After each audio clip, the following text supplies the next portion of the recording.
Hi friends, welcome back to my channel. ಇವತ್ತೊಂದು special recipe. ಇದು ಎಲ್ಲರಿಗೂ ತುಂಬಾ ಅವಶ್ಯಕತೆ ಇರುತ್ತೆ. ಕೆಲವೊಂದು ಸಲ ತುಂಬ ರಕ್ತಹೀನತೆ ಅಂತ ಹೇಳ್ತಾರೆ. ಆಮೇಲೆ ಕಣ್ಣಿನ ದೃಷ್ಟಿಗೆ ಎಲ್ಲದಕ್ಕೂ ಇದು ತುಂಬಾ ಒಳ್ಳೆಯದು. ನಮ್ಮ ಚರ್ಮದ ಕಾಂತಿಗೆ, ಕೂದಲ ಬೆಳವಣಿಗೆಗೆ. ಸೊ ಹಾಗಾಗಿ ಇವತ್ತು ಈ ಸ್ಪೆಷಲ್ ರೆಸಿಪಿ ಎಲ್ಲ ಹೆಣ್ಮಕ್ಳಿಗೂ ಇದರ ಅವಶ್ಯಕತೆ ತುಂಬ ಇರುತ್ತೆ. ಸೊ ಹಾಗಾಗಿ ಮಿಸ್ ಮಾಡದೆ ಮಾಡಿ ಅಂತ ಹೇಳ್ತಾ ನೋಡಿ, ಇಲ್ಲಿ 3 ಬೀಟ್ರೋಟ್, ಮೀಡಿಯಂ ಗಾತ್ರದ 3 ಬೀಟ್ರೋಟ್ನ ನೀಟಾಗಿ ತೊಳೆದು ಸಿಪ್ಪೆಲ್ಲ ತೆಗೆದು ಈ ಥರ ತುರಿದಿಟ್ಕೊಂಡಿದ್ದೀನಿ. ಹಾಗೆ 1 kg ಅಷ್ಟು ನಾನು ಇಲ್ಲಿ ಗಜ್ರಿ ತೊಗೊಂಡಿದ್ದೀನಿ. ಇದನ್ನು ಕೂಡ ಅಷ್ಟೇ. ಸೊ ತೊಳೆದ್ಬಿಟ್ಟು ನೀಟಾಗಿ ತುರಿದು ಇಟ್ಕೊಂಡಿದ್ದೀನಿ. ಇಲ್ಲಿ ಒಂದು ಪ್ಯಾನಲ್ಲಿ, ಅಂದರೆ ಒಂದು ಪಾತ್ರೆಯಲ್ಲಿ 2 ಟೀ ಸ್ಪೂನಷ್ಟು ತುಪ್ಪ ಹಾಕ್ಕೊಂಡು, ತುಪ್ಪ ಎಲ್ಲ ಕರಗಿದ ಮೇಲೆ ತುರಿದಿರುವಂತಹ ಈ ಬೀಟ್ರೂಟ್ ಮತ್ತು ಈ ಗಜ್ರಿ, ಸೊ ಅದನ್ನು ನಾನು ಇದರಲ್ಲಿ ಹಾಕೊಳ್ತಾ ಇದ್ದೀನಿ. ಇದು ಕೆಂಪು ಗಜ್ರಿ ಬರುತ್ತಲ್ವ, ಅದನ್ನು ಹಾಕೊಳ್ತಾ ಇದ್ದೀನಿ. ಅಥವಾ ನೀವು ಕ್ಯಾರೆಟ್ ಬರುತ್ತಲ್ಲ ರೆಗ್ಯುಲರ್, ಅದನ್ನು ಕೂಡ ನೀವು ಯೂಸ್ ಮಾಡ್ಬೋದು. ಬಟ್ ಇದು ರುಚಿ ಚೆನ್ನಾಗಿರುತ್ತೆ, ಸ್ವೀಟ್ ಜಾಸ್ತಿ ಇರುತ್ತೆ ಅಂತ ಇದನ್ನು ಯೂಸ್ ಮಾಡ್ತಾ ಇದ್ದೀನಿ.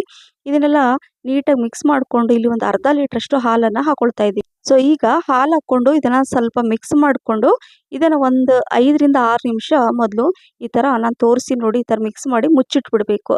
ಆವಾಗ ಹಾಲಲ್ಲಿ ಚೆನ್ನಾಗಿ ಅದು ಕುಕ್ ಆಗುತ್ತೆ. ಸೊ ಈಗ ನಾನು ಒಂದು 5 ರಿಂದ 6 ನಿಮಿಷ ಮುಚ್ಚಿಟ್ಟಿದ್ದೆ. ನಂತರ ಇಲ್ಲಿ ಒಂದು 3/4 ಕಪ್ಪಷ್ಟು ಬೆಲ್ಲ ತೊಗೊಂಡಿದ್ದೀನಿ. ಬೆಲ್ಲ ಕೂಡ ನಮ್ಮ ಆರೋಗ್ಯಕ್ಕೆ ತುಂಬ ಒಳ್ಳೆಯದು. ಸಕ್ಕರೆ ಬದಲಿಗೆ ಆದಷ್ಟು ಬೆಲ್ಲವನ್ನು ಉಪಯೋಗಿಸ್ತಾ ಇದ್ದೀನಿ. ಹಾಗಾಗಿ ಇದು ತುಂಬ ಹೆಲ್ದಿ ಅಂತ ಹೇಳ್ತಾ ಇದ್ದೀನಿ. ಇಲ್ಲಿ ನಾನು ಒಂದು 100 ಗ್ರಾಮಷ್ಟು ಪನ್ನೀರನ್ನು, ಮನೇಲೇ ಮಾಡಿರೋಂಥ ಪನ್ನೀರನ್ನು ನಾನು ಈ ಥರ ಕೈಯಿಂದನೇ ಮ್ಯಾಶ್ ಮಾಡಿಬಿಟ್ಟು ಇದರಲ್ಲಿ ಹಾಕ್ಕೊಳ್ತಾ ಇದ್ದೀನಿ.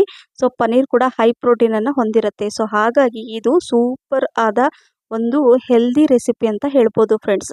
ಮಿಕ್ಸ್ ಮಾಡಿಕೊಂಡು ನಂತರ ಒಂದು ಸ್ವಲ್ಪ ಏಲಕ್ಕಿ ಪುಡಿನ ಈ ಥರ ಹಾಕ್ಕೋಬೇಕು. ಅದರ ಫ್ಲೇವರ್ ಕೂಡ ತುಂಬ ಚೆನ್ನಾಗಿ ಬರುತ್ತೆ.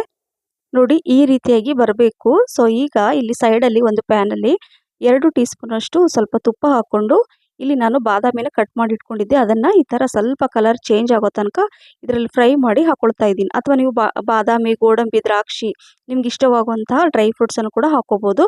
ಇದನ್ನು ಹಾಕ್ಕೊಂಡು ಮಿಕ್ಸ್ ಮಾಡಿಕೊಂಡ್ರೆ ಈ ಕ್ಯಾರೆಟ್ ಬೀಟ್ರೂಟ್ ಹಲ್ವಾ ರೆಡಿ. ತುಂಬ ರುಚಿಯಾದಂತಹ ತುಂಬಾ ಆರೋಗ್ಯಕರವಾದ ಈ ರೆಸಿಪಿ. ರಿಯಲಿ ಇದು ತುಂಬಾ 100% ಹೆಲ್ದಿ ರೆಸಿಪಿ ಅಂತ ಹೇಳ್ಬೋದು.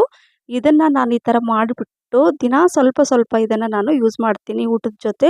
ಅಥವಾ ಈ ಮಕ್ಕಳಿಗೆ ಕೂಡ ನೀವು ಕೊಡಿ. ಮಕ್ಕಳಿಗೂ ಕೂಡ ಇದು ತುಂಬಾ ಇಷ್ಟ ಆಗುವಂಥ ರೆಸಿಪಿ. ಆದಷ್ಟು ಮಕ್ಕಳಿಗೆ ಹೊರಗಡೆ ತಿಂಡಿ ಅಥವಾ ಸ್ವೀಟನ್ನು ನೀವು ಕೊಡೋ ಬದಲು ಈ ರೀತಿ ಮಾಡಿಟ್ಟು ದಿನ ಸ್ವಲ್ಪ ಸ್ವಲ್ಪ ಮಕ್ಕಳಿಗೆ ಕೊಡ್ಬೋದು. ಇದು ಈ ಥರ ಮಾಡಿ ಒಂದು 4 ರಿಂದ 5 ದಿನಗಳ ಕಾಲ ಕೂಡ ನೀವು ಯೂಸ್ ಮಾಡ್ಬೋದು. ನೋಡಿ ಇದು ಬಿಸಿ ಇದೆ ಅಲ್ವಾ, ಒಂದು ಪ್ಲೇಟಲ್ಲಿ ಈ ಥರ ತೆಗೆದುಬಿಟ್ಟು ಇದರಲ್ಲಿ ಸ್ವಲ್ಪ ಮತ್ತೆ ಗಾರ್ನಿಷಿಗೆ ನಾನು ಬಾದಾಮಿ ಕಟ್ ಮಾಡಿರೋದನ್ನು ಈ ಥರ ಹಾಕ್ಕೊಂಡ್ರೆ ನೋಡ್ಲಿಕ್ಕೆ ಕೂಡ ಚೆನ್ನಾಗಿ ಕಾಣಿಸುತ್ತೆ. ರುಚಿ ಅಂತೂ ಅದ್ಭುತ ಅಂತ ಹೇಳ್ಬೋದು. ಸೊ ಹಾಗಾಗಿ ಈ ರೆಸಿಪಿ ನಿಮಗೆ ಇಷ್ಟ ಆಗಿದ್ದರೆ ಲೈಕ್, ಶೇರ್, ಕಮೆಂಟ್ಸ್ ಮತ್ತು ಸಬ್ಸ್ಕ್ರೈಬ್ ಮಾಡಿ. ನಿಮ್ಮ ಫ್ರೆಂಡ್ಸ್ ಮತ್ತು ಫ್ಯಾಮಿಲಿ ಕೂಡ ಶೇರ್ ಮಾಡಿ. ಹಾಗೆ ನನ್ನ ಫೇಸ್ಬುಕ್ ಪೇಜ್ ಕೂಡ ಫಾಲೋ ಮಾಡಿ. ಮತ್ತು ಇದು ನೋಡಿ ಈ ರೀತಿಯಾಗಿ ಎಷ್ಟು ಚೆನ್ನಾಗಿ ಕಾಣಿಸ್ತಾ ಇದೆ ಅಲ್ವಾ. ರುಚಿ ಮಾತ್ರ ರಿಯಲಿ ಫ್ರೆಂಡ್ಸ್ ತುಂಬಾ ಆರೋಗ್ಯಕರವಾದ ಒಂದು ಈ ಹಲ್ವಾ. ಹಾಗಾಗಿ ಮಿಸ್ ಮಾಡದೆ ಮಾಡಿ ಅಂತ ನಿಮಗೆ ಪದೇ ಪದೇ ಹೇಳ್ತಾ, ಮತ್ತೆ ಇನ್ನೊಂದು ಹೊಸ ರೆಸಿಪಿ ಜೊತೆ ಸಿಗ್ತೀನಿ. ಅಲ್ಲಿವರೆಗೂ thank you for watching. Bye, take care.